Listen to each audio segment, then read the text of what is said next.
Welcome, everyone. Tonight, we are doing chapter 50 for those who have the book. And this is called Normative Gematria of Phrases and Verses. Last week, we began the last section of 70 Faces about numbers. And we began last week with normative gematria, meaning just the simple numerical value of the letters of a word, what they add up to, and other words that are connected to it. Today, we're going to do the same thing, but of phrases and in some cases, verses. That's what this whole chapter is about. So it's the same idea, but instead of one word, it's a couple of words or even a longer phrase. And as always, as you can imagine, since every word in the Torah has a gematria, how many, just beyond count, how many we could choose. So here, as always, we just pick some very, very potent ones, interesting ones, deep ones. So for those who have the book, we're going to start on page 498. And this is a very interesting one. In the generation of the Tower of Babel. So in the Torah, as it begins to explain that generation and they're building this tower, it says that they spoke safa achat, one language. And the result of they said, let us build this tower to the sky so that God does not disperse us all over the world. And of course, because their intentions were not very positive or holy, the result was exactly what they didn't want to happen. God spread them all over the world, and he mixed up their languages. Babel comes from bilbul, like confusion. So there was that somehow introduced a confusion in the way that people talk to each other. But it says that beforehand they spoke safa achat, one language. So the Baal HaTurim brings that the numerical value of safa achat equals Lashon HaKodesh. And this is, we'll call it a support for the tradition that before the Tower of Babel, everyone spoke Hebrew. So the Baal HaTurim, there's no one like the Baal HaTurim. So he found a remez, a hint, an allusion. When it says they spoke one language, well, this two words equal exactly Lashon HaKodesh, the holy language, the holy tongue. So that's just an amazing insight from the Baal HaTurim. So our next example is on the next page, 499. And right before Yaakov passes away, he says to his sons, gather around, and I will reveal to you what will happen in the end of days. And then he begins giving blessings to his sons who become the 12 tribes. So everyone asks, well, we don't see Yaakov revealing what will happen in the end of days. What happened here? And so we're told that at that moment, the Shekhinah left him and Ruach HaKodesh left him, the divine inspiration, the sense of prophecy left him. But left him in the sense of his being able to reveal it in a clear, unambiguous way.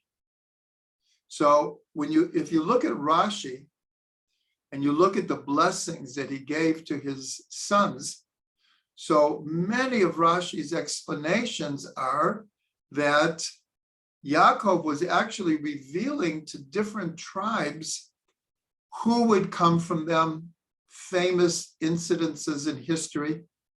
And it was prophetic. It was very prophetic.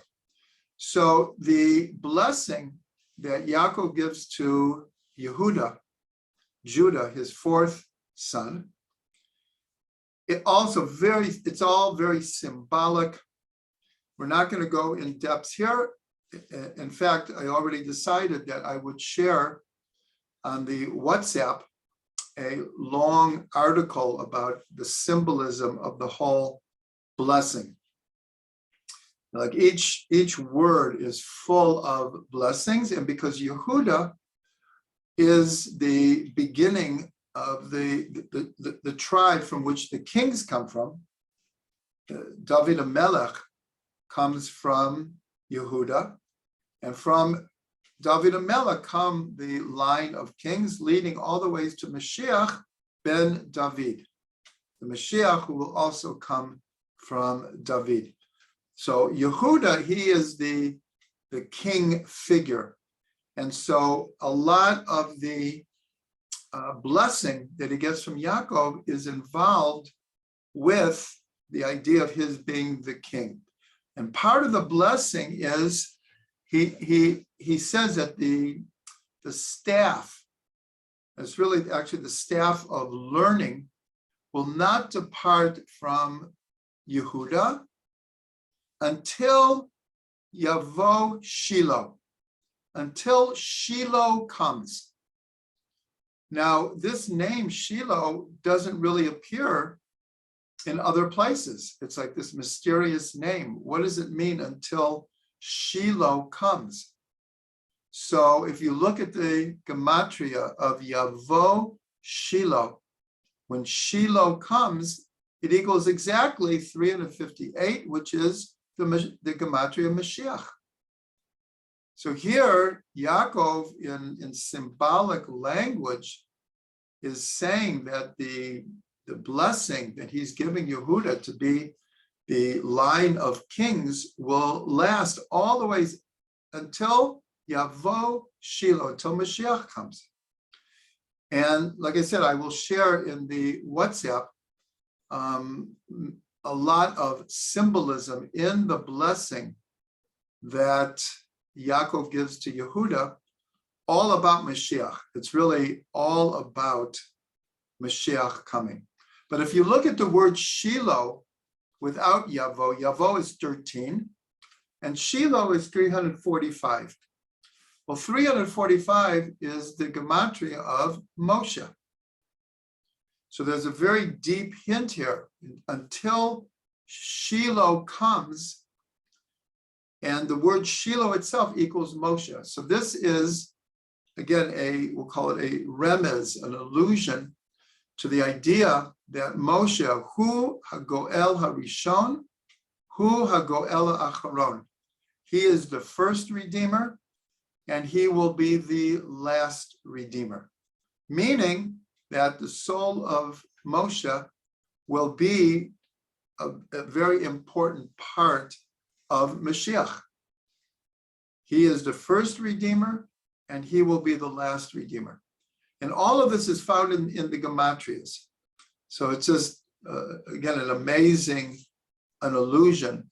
And I'll just mention again that if you look at Rashi, on all of the tribes, all of the sons, in their blessings, it's full of prophecy for the future. So even though Yaakov was not given permission to reveal openly what will happen in the end of days, he did put into the blessings different prophetic ideas that would occur in the future.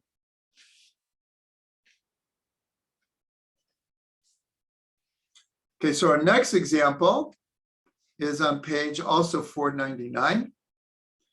And this comes from the revelation at the burning bush. At the burning bush, so at one point, Moshe says, if they ask me who sent me, what should I tell them? And God reveals a name that only appears here. It does not appear in the rest of the Tanakh. And that is Ekia Asher Ekia. I will be that which I will be. This is like a one-time revelation. And then the name Ekia all by itself is also used at the burning bush. So this is the name that God reveals to Moshe. And the gematria of this name, Ekia Asher Ekia, equals 543. So a later chapter in the section of Numbers is about inverse numbers. And we might touch on this again, but the inverse number of 543 is 345. 543, 345. And of course, 345, as we just discussed, is the gematria of Moshe. So the whole revelation at the burning bush is, in a sense, God's attempt to draw out of Moshe his inherent potential. And at the same time, Moshe is trying to, as it were, pull out from God his revelation of who he is. And that's why this name is so important, because it's a one-time name. And we're told that only when Mashiach comes will the name be fully revealed in the world. I will be that I will be. But Rav Ginsburg reveals another gematria of 543 equals koach shira, the power of song. And so we can learn many things from this. One thing that we can learn is in what's called Perek Shira, the chapters of song. Is it's become a very famous midrash. It wasn't so well known until recently, but it's an ancient midrash that records 70 different creations, mineral, vegetable, and animal, and what song they sing. Every creation has a song, not just these 70. These 70, like 70 faces to the Torah. It's a symbolic number, and it means that every creation has its song. What is its song? Its vibrational field. What is music? Music is vibrations, whether it's a stringed instrument or a wind instrument. It's all based on sound waves, which are caused by the vibration of the instrument. And so every creation has its vibrational field, and that is its song. And so this name, I will be that I will be, is teaching us that each person also has a song.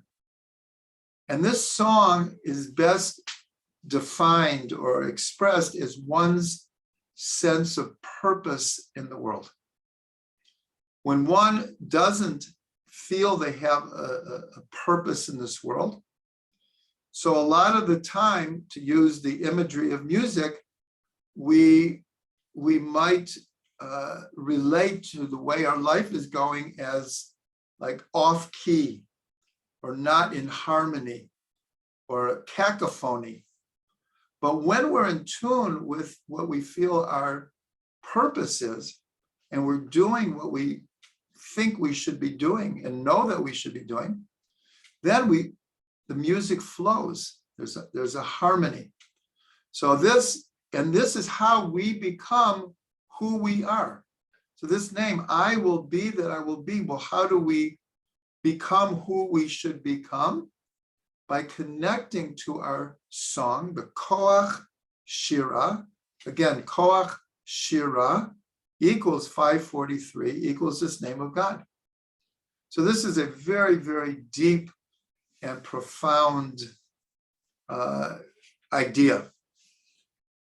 And it's actually taught, even though we usually think of Moshe as the great leader, as just being so great that he's maybe a little bit not approachable. Aaron is totally approachable, but Moshe is just such an awesome figure. And yet the Midrash says that Moshe knew the secret of the song of every creation. That when he related to a person, he related to the person because he understood the vibrational field, the aura of each creation, and he knew the song of every creation. So this is part of what is happening at the burning bush, is that this koach shirah, which is being revealed to Moshe, is really being revealed to all of us, because this name God revealed to all of us. And so we all have our song, and I bless all of us to have that sense of purpose so that we feel that we're in harmony with our song. The next one is on page 500.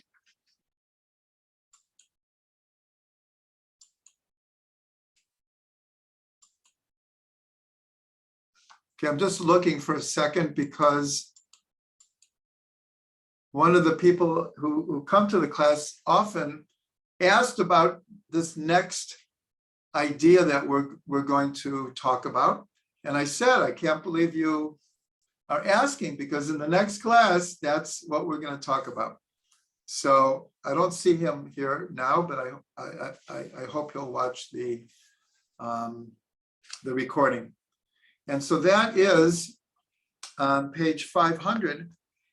So the Midrash says that Ki boshesh Moshe. Moshe was late in coming down from Har Sinai. And the word boshesh is similar to the word number 6, shesh.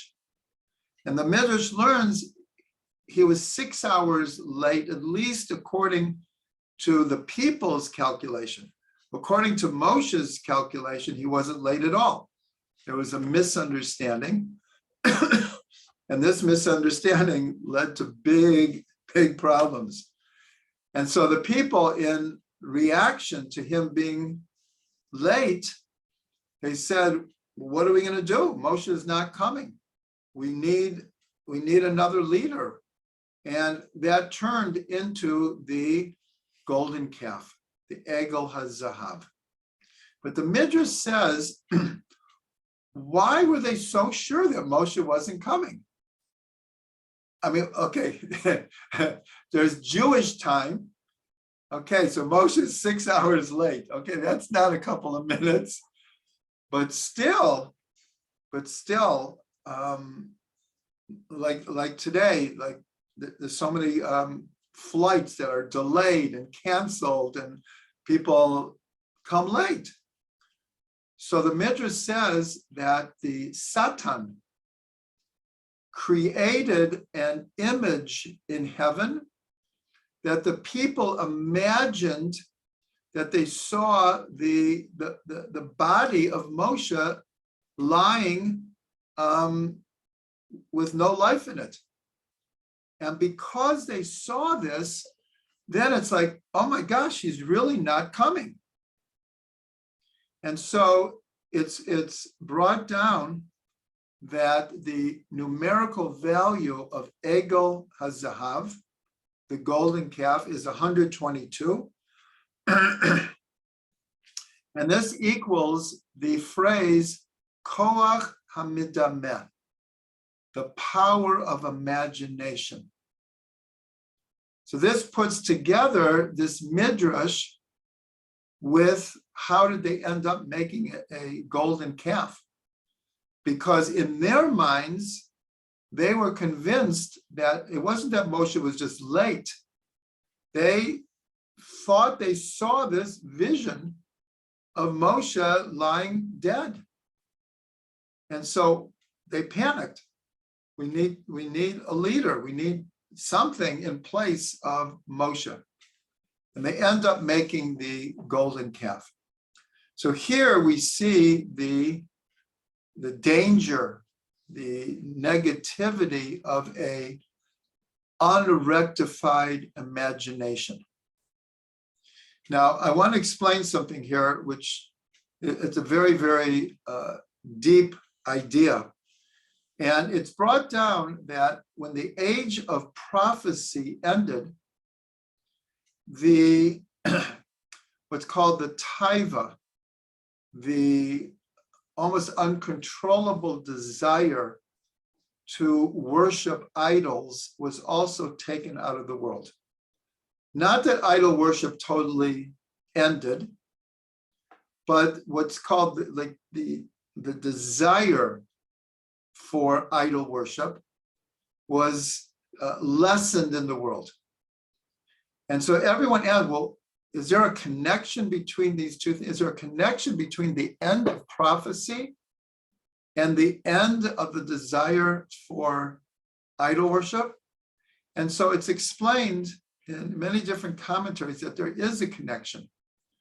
And we can't go deep into this right now, but the two people who wrote the most about prophecy was Rambam, Maimonides, and the Ramchal, Rabbi Moshe Chaim Luzzatto. They both wrote extensively about not just the history of the prophets, about what is prophecy, how does one achieve prophecy, different levels of prophecy, what was the experience of the prophet during a prophetic episode. And both of them write extensively about how imagination is key to prophecy. So here we have a very interesting thing, because we all know how crazy our thoughts can get sometimes because of our imagination. All kinds of fantasies, paranoias, fears, based on either no reality whatsoever or a little bit on reality, but our imagination goes wild and takes us to all kinds of not such good places. And yet, when the imagination is fixed, then it becomes an extremely potent channel for divine inspiration, Ruach HaKodesh, and prophecy. So here in the Gematria that we're dealing with here, we see that Koach HaMidameh, the power of imagination, in the negative sense, leads to something like the Egel HaZahav, through fear, imagination, paranoia, and even a desire, because Rashi explains that they, in a deeply unconscious way, they only made the Egel HaZahav to permit all kinds of sexual relationships that were not permitted. So the power of imagination can, like most things in this world, could go positive and it could go negative. So here, our example here was of a negative, but I wanted to bring in this idea that there is a balance also when the imagination is fixed. This is where you get great art, whether it's music or painting or sculpture or any kind of artistic endeavor is based on a very positive type of imagination. So the prophets had a very, very rectified sense of imagination, so much so that divine inspiration and prophecy could come through them. The next one is on page 501, And this is also a very, very, very profound idea. And this is from Rav Ginsburg. And it's in Parsha Tetzaveh. Parsha Tetzaveh is in the book of Shemot, Exodus, and it is the second of 5 straight portions that have to do with making the Mishkan, the tabernacle in the desert. The first one is Truma, the second one is Tetzaveh, and it begins V'ata Tetzaveh. God is speaking to Moshe and says, and you shall command, and then all the different parts of the Mishkan.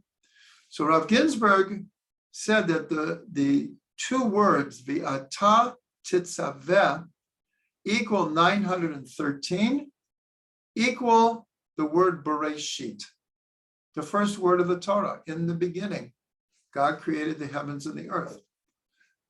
So the obvious question is, what does Ve'ata Tetzaveh and you shall command have to do with the creation of the world?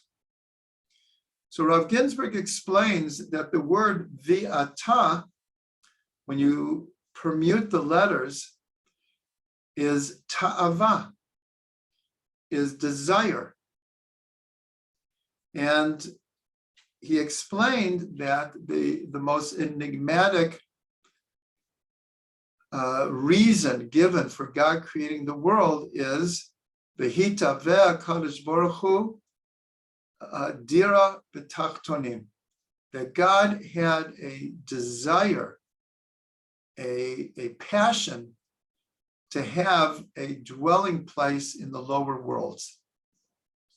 And what is this place in the lower worlds? It is symbolized by building a tabernacle for the presence of God to dwell in this world. So Rav Ginsburg explains that's why the opening of this parsha, the V'ata Tetzaveh,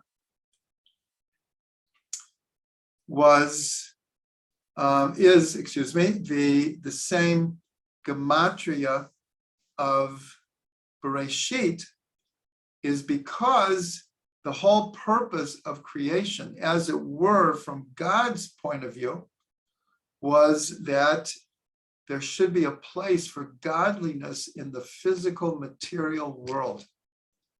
And that is symbolized by the tabernacle, by the Mishkan. So this is just an incredible idea to even understand the Mishkan, what was the purpose of the tabernacle.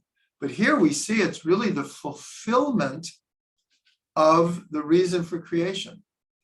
And that's why God says, Asuli Mikdash, make for me a Mikdash, and I will dwell in their midst. And the whole idea is for that God, when he created the world, was that he would have a place to interact with the world, even the lowest of the worlds, which is called the physical material world. So that's just an amazing gematria here. The next one is on page 502. And this is going back to talk about the Mashiach. This is from the book of Isaiah, Yeshayahu. And the verse it's chapter 49, verse 10. And the verse says, they shall neither hunger nor thirst, nor shall the heat and the sun smite them. For he has mercy on them. For he who has mercy on them shall lead them, and by springs of water he shall guide them.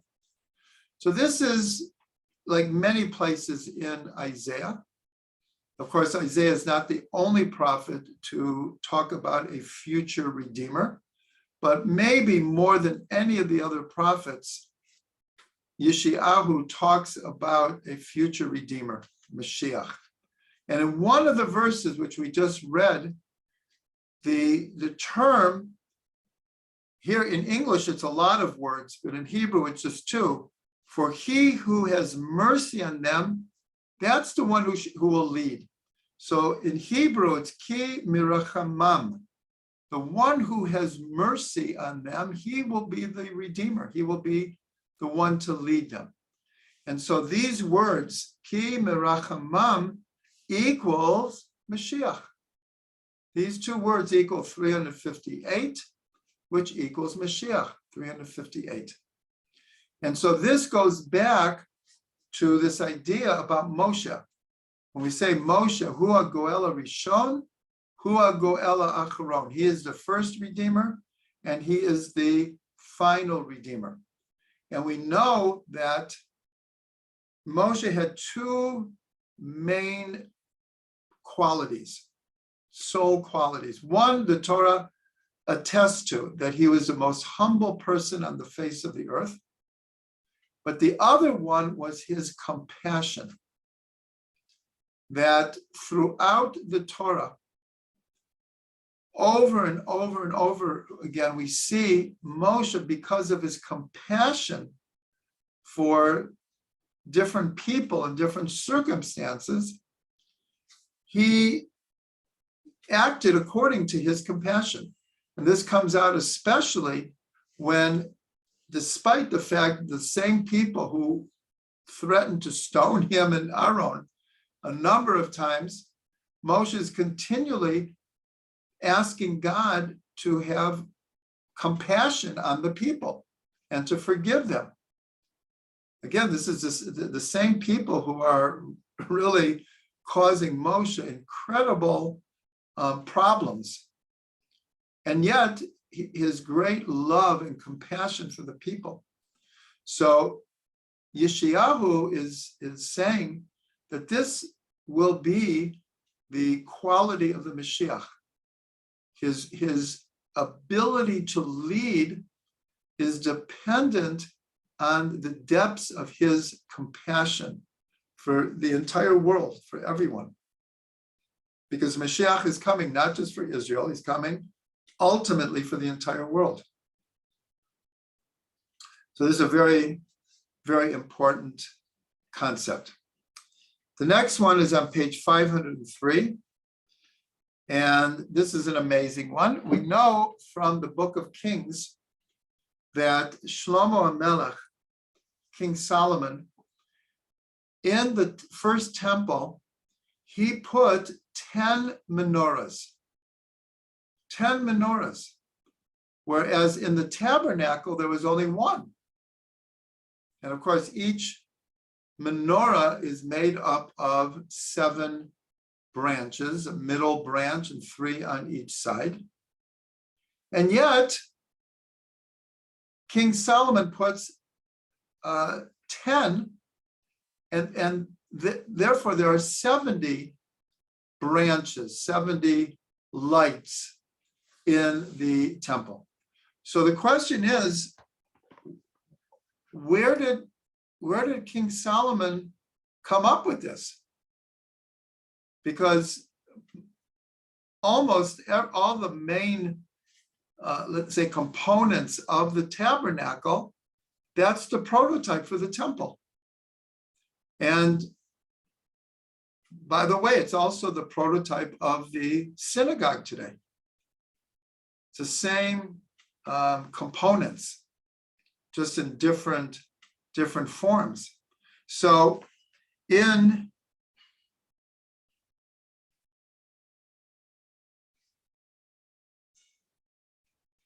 Bamidbar, in the book of Bamidbar, so it says like this.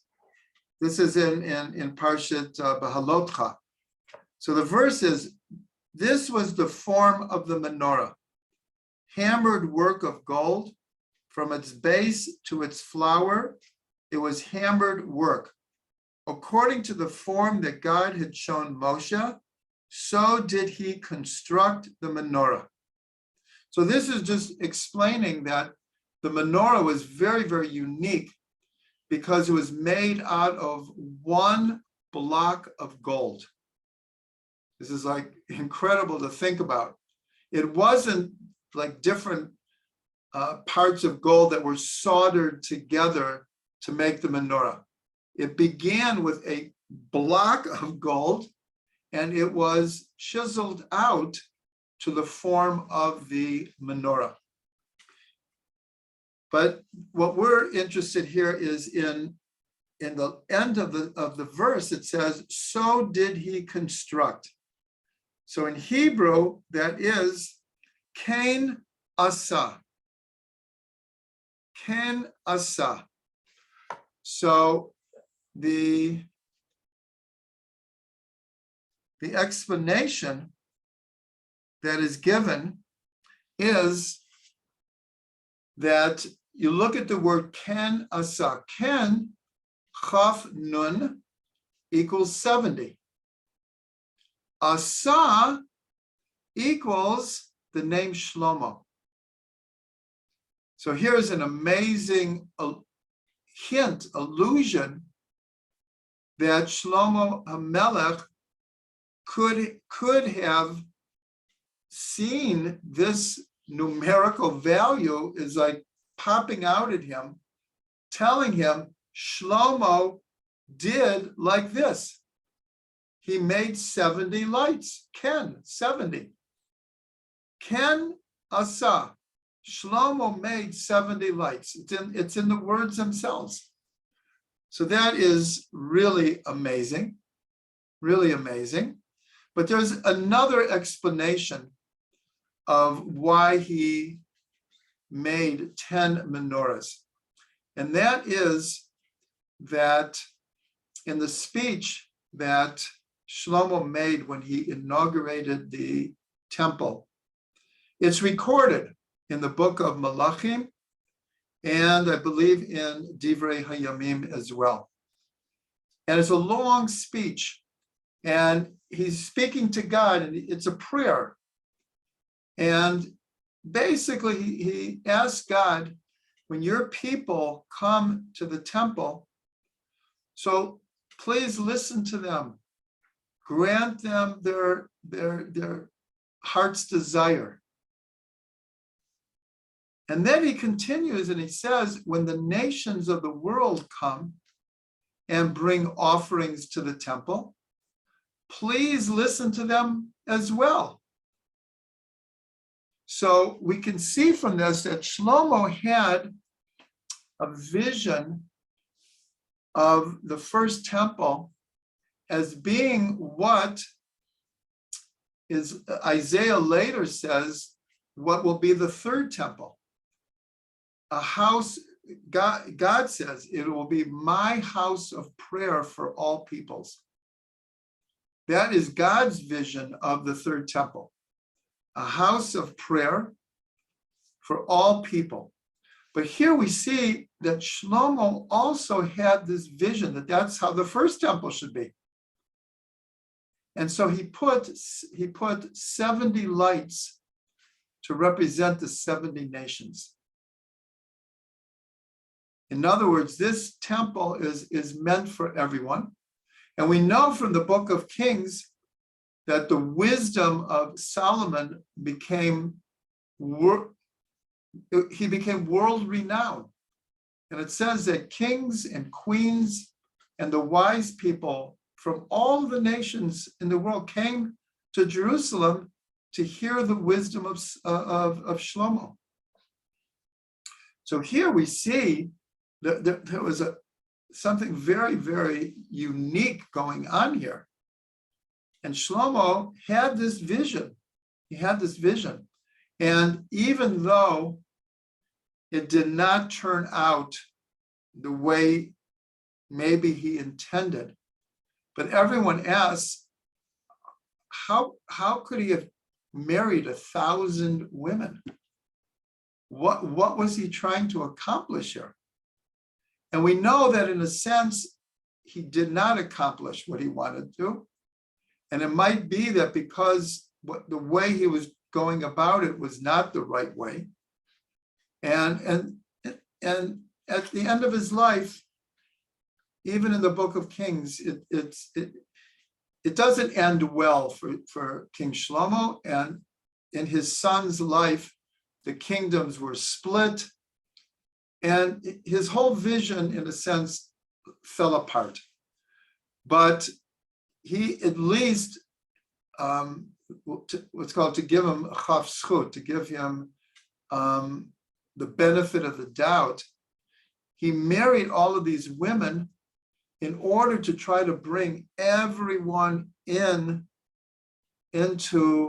Yiddishkeit, to bring the whole world back and part of the whole first temple experience. Like I said, he did not succeed. And part of it was the way he went about it was not really in a correct way. But nonetheless, we can just understand this whole idea of the 10 menorahs in the temple as being part of this understanding Kain Asa, which means so did he construct, as we learned, and also this idea of the 70 nations and creating a house of prayer for all peoples.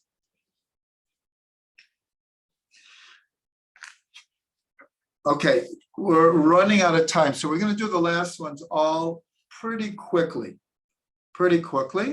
So the next one is on page 504, and this is in Pirkei Avot, where Rabbi Yochanan ben Zakkai asked his 5 students, what is the best way, what's the best attitude, the worldview to have when going through life?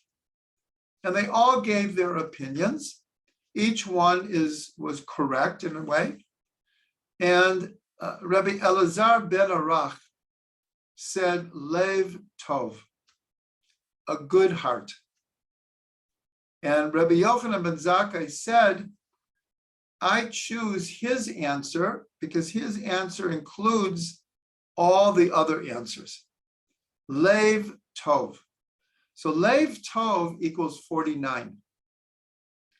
And it's brought down just very simply that this applies tremendously to the 49 days of counting the Omer. The 49 days between Pesach and Shavuos, and the whole spiritual avoda, the whole spiritual practice of these 49 days. So we ask, what's the bottom line? Okay, we have Chesed Sheba Chesed and Gevurah Sheba Chesed and Teferet Sheba Netzach and Hod Sheba Yesod, and every day we're trying to fix something. But bottom line, what's the bigger picture? What's the forest here? And so the idea is to come out of it with Lev Tov, with a good heart, because that will include all the other personality rectifications that we could try to accomplish.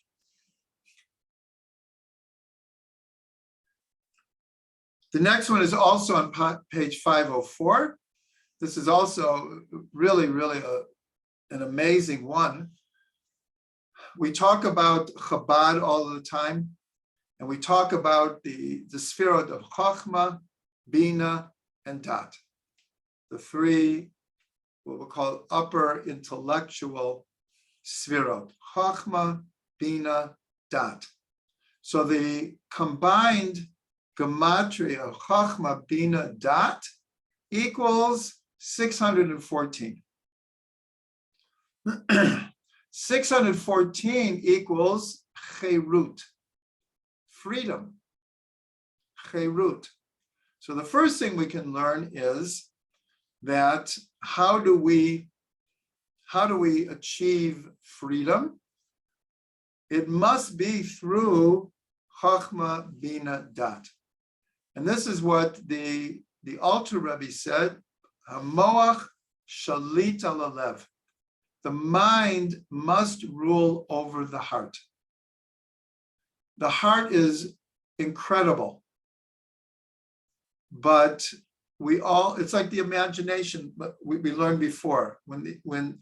Our emotions are not ruled by our mind, they can go off in all kinds of directions. So the mind ruling over the heart is how we get to freedom.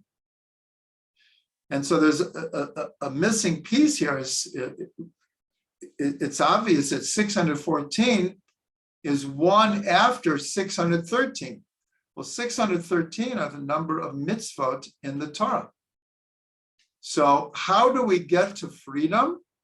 So one answer is through Chochmah, Bina, and Dat, which is not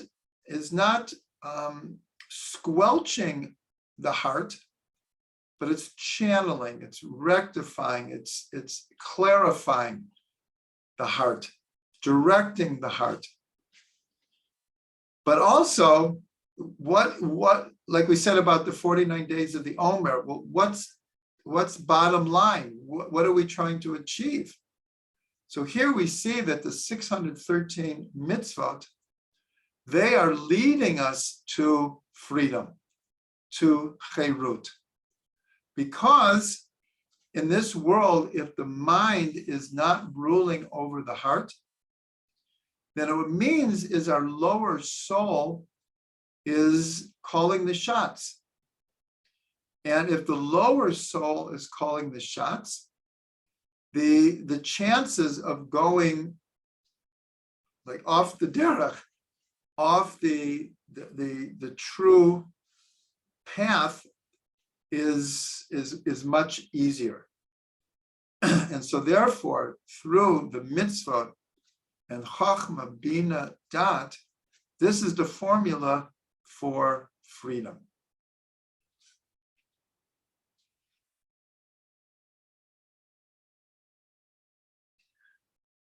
Okay, so we'll end with one more. There's so many more, but anyone who doesn't have the book, still not too late. Never too late. The last one is also just such an important one to remember, is the Gematria of Torah is 611. And some people ask, well, shouldn't there either the Gematria of Torah be the same as the amount of mitzvot, or shouldn't the amount of mitzvot be the same as the Gematria of Torah? There's two. One is 611 and one is 613. So one of the answers is that the two that are not missing, but the two between them, these are the two of the first two of the 10 commandments that we heard directly from God. The other 611 mitzvot came through Moshe. Only the first two did we hear directly from God. And if you remember the Midrash, the people, it's actually in the text. The people that came to Moshe and said, this revelation is too great for us. The Midrash says that every word that God said, their souls left their bodies. They were overwhelmed with the revelation. And it says that angels came and returned the souls to the body until the next word. And then it also left their bodies. So they came after the first two and said, Moshe, you speak to God, you tell us. So that's the difference between 611 and 613. But what phrase equals 611? One that we've discussed many times is ratzo v'shov, running and returning. And as we've explained many times, this is the basic dynamic of all creation, all life, all energy, is this running and returning. It's from the pulse of our blood. It's from the breathing in and out. It's the tides of all the waters in the world. It's AC, DC. It's in every atom, every particle. This energetic run and return. Just put your hand on your heart and you feel ratzo v'shov, run and return. And that equals Torah. That Torah it's alive, it's dynamic, it's moving, it's life. Kihem chayenu v'orech yameinu. It is our life and the length of days. So we'll end with this one. And we should all be blessed to be connected to the Ratzo, the Shov, the run and return of the Torah.